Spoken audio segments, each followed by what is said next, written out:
One incentive to defeat these stupid blob things is that they're interrupting the nice music that I was talking about in the last episode. Hello everyone, Mike1217 here, welcoming you back to Let's Play The Legend of Zelda Skyward Sword.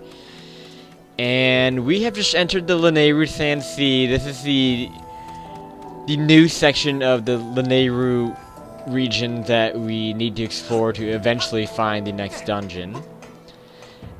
And I'm quite looking forward to this place. It is a lot of fun to just explore it, and we're gonna have a really interesting way of exploring it. In fact, we might get introduced to it pretty soon, right over here. Yes, we are. There is more stuff that we can do on this pier type of thing here. There's a Gauss Cube here. I kind of want to start getting Gauss Cubes a little bit more often because of the possibility of getting empty bottles and useful materials and stuff like that. Because the last time I went through and got chests above, like on the sky to get things, like they're really useful upgrades and items that I got throughout that. Especially, well, the biggest thing, which is really good rupee pickups, and I kind of want to, you know, get more stuff by that fashion. Oh wow! Oh, and actually, this is a good way to get jelly blobs. These little scorpion guys, they give out jelly blobs. Oh my god! I'm lost of stamina. So yeah, so if you really want jelly blobs, this is a good path to take. Just kind of come over here and fight all these things. These guys are all over the place, and well, they really are all over the place in Lanayru in general. We saw them a lot in the Lanayru mining facility. So yeah, I pretty much just came here for the Gauss Cube, and I guess for some jelly blobs. I only got one out of that though, which is kind of disappointing. Oh well. We'll be seeing a lot of those guys though as we go throughout the Sand Sea. And I hope that doesn't create a big tongue twister for me. Sand Sea, just like she sells by the seashore. See, I always do that, the seashore. Anyway, let's actually move on here and stop messing around. So, if we go over here, we have this time shift stone. So let's get on here. It looks like we have a boat, so I'm already excited. Can I get on it? I guess I just have to hit it with something. There we go. And looks like there is a robot guy here.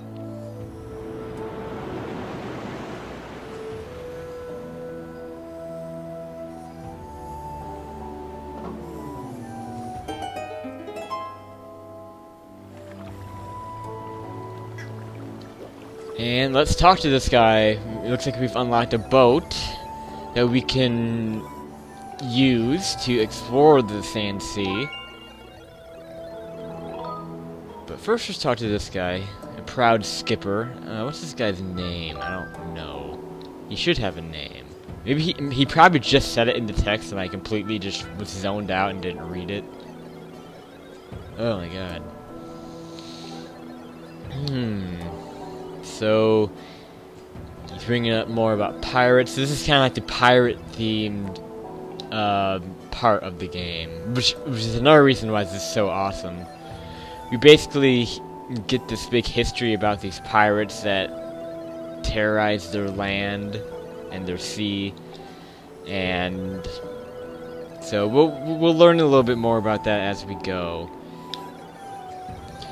And that's another reason why I just like the Lanayru region in general. It's just learning about the past of these guys and just learning what they went through.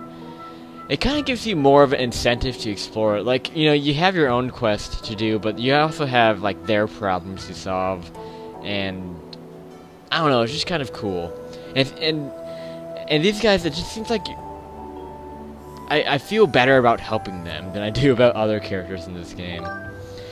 And now he's speaking about an invisible ship that we're on the lookout for. So that's basically what our voyage is going to be all about. It's this mysterious invisible ship. And it seems like that could lead to our discovery of Nehru's flame. So that could that's definitely a good incentive to come with this guy on his little boat here and explore the Sand Sea. So yeah, I'm super excited about this. If he can stop talking though, I'm gonna get a sea chart. And it's not at all like the Wind Waker sea chart. Don't worry, it's just gonna be an extension to our map. I'm pretty sure that's it. Alright, so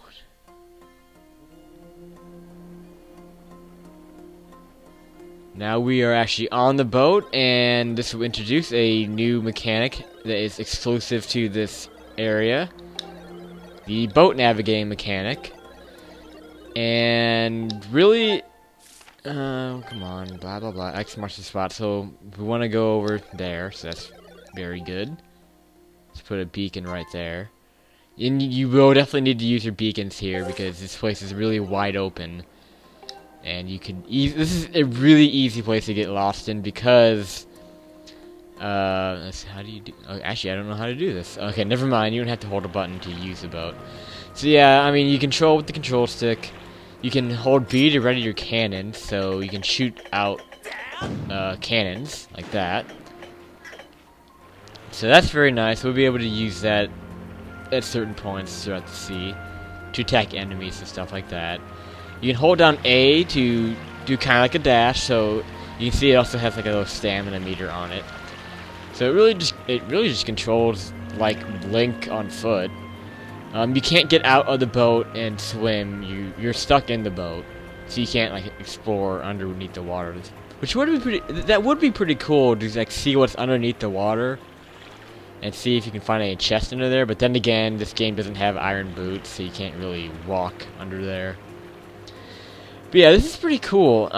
Just being able to move this around. It changes things up because you're not like, because you spend the whole game on foot pretty much. I mean you have your bird in the sky, but you don't really have any other means of travel. So this is pretty cool, being able to just ride around in this boat. And we're gonna be spending a lot of time in this. Basically, what this whole region is you're just gonna be making multiple stops to different places, trying to find clues about the invisible pirate ship. So this is Skipper's Retreat. It's a very tall and spread out structure. And his shack is at the very top, so apparently we should... Oh, well, the sea chart. Okay, that's what we're looking for. I'm not really paying attention to why we're doing some of these things. But yeah, the first order of business is to get his sea chart so we can have an easier time hunting down the invisible ship. So that is definitely helpful, being able to actually find your way around and know where you're going. Okay. So I don't know how I'm gonna deal with some of these enemies here. It's been a while since we fought a plume. Like, I think the Nehru Mine facility is the last time we've seen these guys. So, really a pretty linear path right here. There's a lot of uses of our claw shot, since this is kind of like the main item of this region after having just done the silent run to get them. So that's another reason why the Sand Sea is so awesome, is that you use the claw shot so much.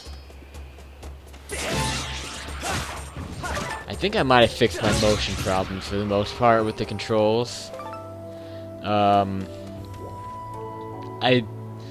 think the best thing to do, like, to have it work pretty accurately, is when the game starts up and it has you do that thing where you put your Wiimote on a flat surface to calibrate it. It's good to have it kind of on your leg, like on your right leg if you're right-handed. And well, I guess you have no choice to play but to play with your right hand in this game. But yeah, that's probably the best way to do it, is to... Oh wow, that was cheap. Oh, God, like, I was trying to attack one of them, but the other one was electrocuting me. So their timing with their electricity is a little bit off. But But yeah, anyway, when you're calibrating it at the very start of the game, when you first, when you first open the game, it's a good idea to put the... Ow, stop running into cactuses. Seriously, that's how you're hurting yourself. Is you put the Wiimote on your right leg to calibrate it. What I was always doing was putting it, I was putting my arm out, like, chest length, and putting my Wiimote on my arm. Oh, God. Okay, let's find a different way of dealing with these guys. Throw a bomb. Blow up, blow up. They tend to eat bombs, so the bombs get stuck in them. Thankfully, if you fall off, you can just end back up at the top instead of landing in the sand. And then having to climb your way back up. Let's just avoid this guy. How about that? Just run around him. Much better solution. Okay. Let's get out of here quickly before that guy catches up to us. So yeah, as you can see here, we have a familiar type of creature here. The Peahats are in this game, and they serve the same function that they do in Twilight Princess. They're not quite enemies like they traditionally are in the Zelda games, because Peahats are pretty traditional actually in the Zelda series. They've been around since Zelda 1, but they're mostly enemies in the 2D games, whereas the 3D games you don't really see them that much. You see them a lot in Wind Waker in their kind of traditional form, and you have rare appearances of them in Ocarina of Time and Majora's Mask. Just run over this guy. That's how I'm gonna deal with him. But yeah, in this game, in Twilight Princess, the Peahats are just used as claw shot targets. Oh, come on, I'm just guessing wrong here. I'm guessing wrong every time. Man, okay, this is awful. This is like the worst Deku Baba. This is the worst Baba fight I've ever had. Thank you. Wow. By the way, something I haven't really mentioned yet is, with the completion of the Ancient Cistern, I mean, you probably could have gathered this from the cutscene that followed the end of the last temple, is, our sword is actually upgraded. It is more powerful now. I think it's just twice as strong. So, that is pretty nice. So, just needed to mention that. Now we do more damage and we kill things faster. So that is a huge, huge, huge, huge upgrade to have. So, yeah. Might as well mention that. Anyway, so we have this right here that you can jump on and ride down, but I think that's just to get back to the beginning, so I don't want to take that. I don't think... You have like a circular structure here, so I don't think you use a whip on that. I guess you just want to go across here. Let's use our claw shot. I want to make sure I have my whip ready, though, because we have those birds over there. Yeah. Damn it, damn it, damn it, damn it. I'm confused. I don't know what I'm doing. Okay. Yeah, so these are the same bird enemies that we saw in the Ancient Cistern. And again, to kill them, you wait for their tail to lower, use your whip to pull them down, and then you kill them.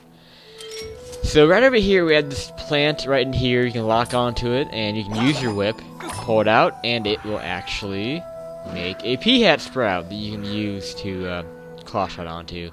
Now, some of these do move, like this one, so you want to make sure you catch them before they get too far. And then you just ride them. You don't have to hit any buttons. Like, you don't have to hold down any buttons to be holding on to things with the claw shot, so don't worry about that, in case you're wondering.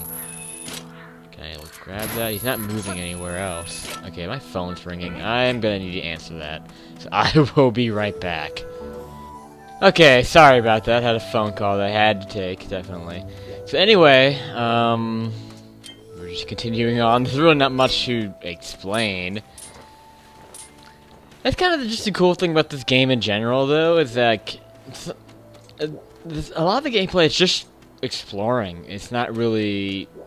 doesn't really sometimes seem to be a purpose to it. You're just like finding your way around all these obstacles. And it's just cool. So, just more claw shotting here, it looks like. Okay, this is kind of a trick. You can see above this target, there's kind of like this plant type of thing. So there is actually a Deku Baba there. So you want to use your beetle. which does move faster, by the way. That's what our upgrade did. So it does. You can definitely notice this speed change, but unfortunately, the person handling it hasn't gotten any better at it. So yeah. The one thing, though, about it being slower is you have more time to aim it, so maybe the speed up isn't that big of an upgrade after all. Oh well. Well, let's just keep going up here. I don't know if you can get on the platform that I'm on right now. I think you can. First, just take care of these guys. We have 2 of these, so this could be kind of tricky, actually. Because you have them both here. Gotta do this quick. They shoot out fire, in case you're wondering what they actually do. Can I lock onto the other one? Ugh. Okay. Grab him. Yeah, this may be kind of tricky to take care of these. It looks like 2 normal sword slashes is what takes them down. So that's probably better just to do that on them than to do the finishing blow, because the other one can easily attack you when you're doing the finishing blow. Fortunately, I still got attacked, so yeah, that kind of sucked. This platform, I remember this platform being a bitch because you had those 2 guys on you. Really hard to get by that without, like, getting hurt, so yeah, it kind of sucks. Anyway, not quite sure where I want to go here. There's a P-hat over there. I don't even think I can reach. I think it's coming towards me, though. But I want to kind of look around. That's where I was before. That's where the Deku was. And you can get on top of that platform. So I want to check that out. I kind of just want to cover everything here. Just to make sure I don't miss anything. You never know. Okay. Let's see. We have a chest here. So probably some kind of material. Could be a heart piece. So I hope not. I mean, oh wow, an evil crystal. We haven't. I think this is the only material we haven't gotten yet. Because I know I have one missing spot. Yeah, evil crystal. So, you get those quite a bit from those zombie bokoblin things that you saw in the ancient cistern. So, that's really that's the only enemy that I can remember getting those from. I think you can get those from a certain type of keys as well. But yeah, they get you some pretty good upgrades. So yeah, we are supposed to go to this P-hat to keep going. It goes up and down. Kind of hard to grab it. So this kind of reminds me of in Twilight Princess, how in the City in the Sky, how you kind of moved from P-hat to P-hat to get around. So that was pretty slow and tedious, but it's still, I don't know, it's still kind of cool. It's cool, but it's slow. Okay. Man, my voice is really starting to give out. Holy crap. I'm sorry if I sound kind of scratchy. Okay, so this is Scrapper's house, I guess? Oh, wow. Look out for these guys. So, let's use an item that we haven't used in a while. Actually, but first let's heal up. Seriously? Seriously? Seriously, just go away. I'm trying to heal up. I mean, you're the one who's warning me about my low hearts all the time. And then when I finally do something your way and I heal myself, you complain. Ugh, stupid. Okay, so I guess we have to clear out as much as we can. I don't think there's a time shift stone. We see a couple scrapper bodies here. We have an amber relic. I'll pick that up and get interrupted. Thank you, game. Okay, here's a chest. Alright, let's see what's in here. It should be our sea chart.